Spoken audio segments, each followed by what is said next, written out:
Hello and welcome to Success Mantra. Today we are going to look at the whole unit of value education according to UGC syllabus. I have divided the whole unit into small topics. Now I do have the entire list of the topics in the description box. If you are looking for that particular topic, then you can check that and click on the right timing. If you are looking for unit 2 and unit 4, I have given the link in the description box. You can check it down there. Let's get into the video.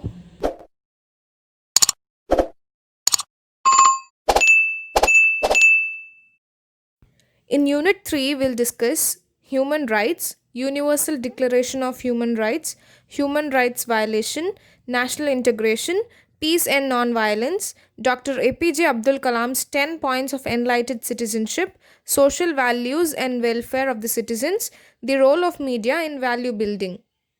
So, in the first topic, human rights. So, what is human rights? Every human is entitled to certain basic rights simply by the fact that we are humans.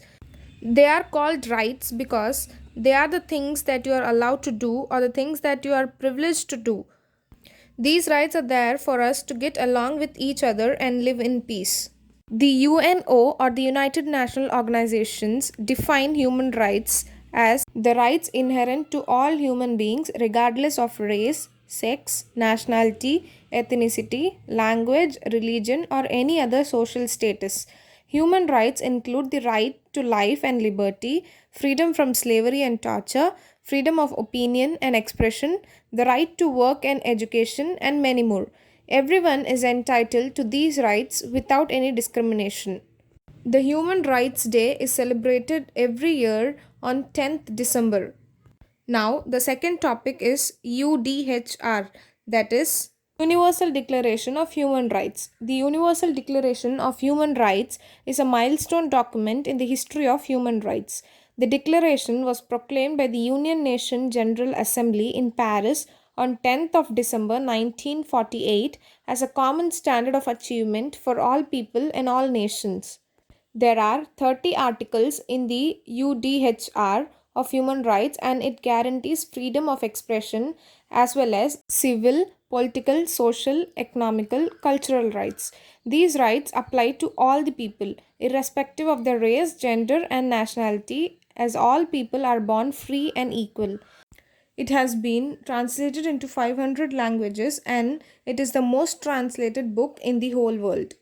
So now we come to the topic human rights violation. If there is a document that protects the human rights, there are also violations that happens.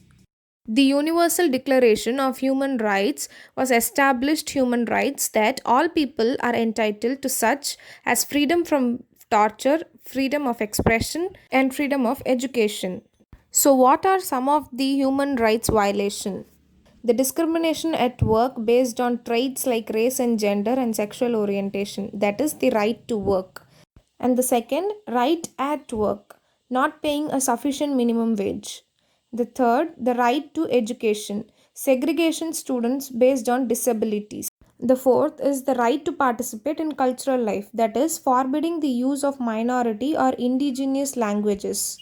It also includes child trafficking, dowry, gender, sexual harassment, early marriages, child labor, slavery, medical experiments, and many more. Now we move on to the next topic, national integration. What is national integration? National integration is the awareness of a common identity amongst the citizen of a country. It means that though we belong to different states, different castes, religions, and regions and speak different languages, we recognize the fact that we are all one. National integration also helps in keeping the stability of a country and adds up to its whole development. It supports to nurture communal harmony and fights casteism, regionalism, and lingualism. National integration improves the feeling of loyalty and fraternity towards the nation. Now, what is the motto of national integration? The foundation of our national life is common citizenship, unity in diversity, freedom of religions, secularism, equity, equality, justice, socio economical and political, and fraternity among all communities. What are the aims of national integration? A country like India has people from different cultures, languages, and races. And national integration not just aims to bind them together, but also aims at giving them a better environment to live and prosper.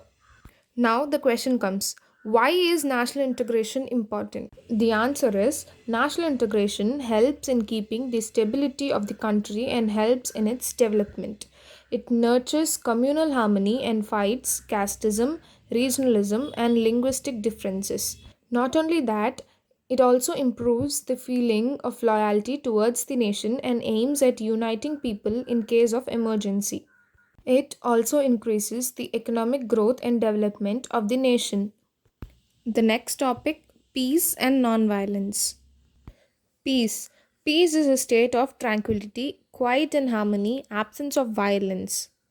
The dove represents the symbol of peace. Nonviolence. Nonviolence is a philosophy that rejects the use of violence and instead seek to bring about change through peaceful responses, even to violent acts. As said by Gandhiji, nonviolence is the greatest force at the disposal of mankind. It is mightier than the mightiest weapon of destruction devised by the ingenuity of man. Now, the next topic, Dr. APJ Abdul Kalam's 10 points of enlightened citizenship.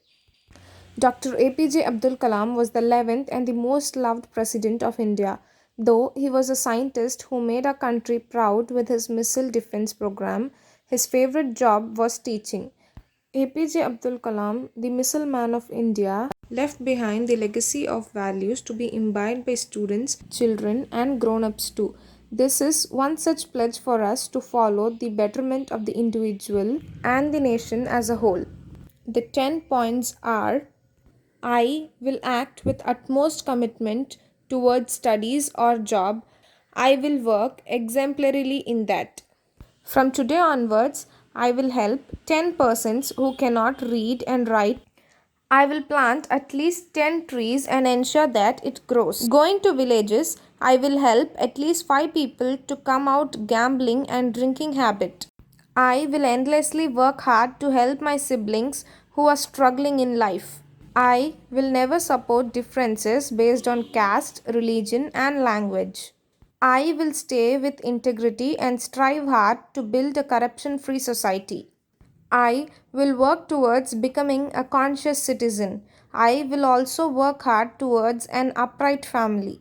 Apart from always being friends of differently abled persons, I will ensure that they feel like being any normal person. I will celebrate with pride the success of my nation and my country people. So, these are the 10 points. Now we come to the topic social values and welfare of the citizens. Social values. Social values are a set of principles that are morally accepted by the society. The laws are a guide for people in a society on how to conduct themselves appropriately. Welfare of the citizens. It protects and promotes the economic and social well being of the citizens based upon the principles of equal opportunity, equitable distribution of wealth, and public responsibility for citizens, enabled to avail them of a minimal provisions for a good life.